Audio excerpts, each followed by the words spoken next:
আমার মা ফুল দিতে পাঠিয়েছে। ভেতরে এসো। মা টাকা নিতেও বলেছিল। দাঁড়াও, আমি মাকে বলছি।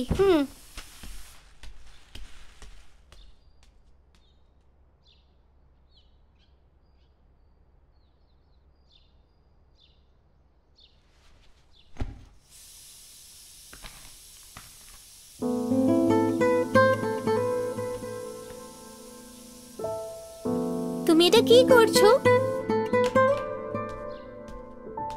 তুমি অঙ্কটা ভুল করেছিলে, তাই আমি ওটা ঠিক করে দিলাম। আরে তুমি তো একদম ঠিক করেছো। তুমি কোন ক্লাসে পড়ো? 6 এ পড়তাম, কিন্তু এখন আমার স্কুল যাওয়া হয় না। কেন?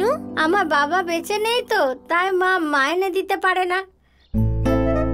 আচ্ছা আমি যাচ্ছি, আরো বাড়িতে ফুল দিতে হবে।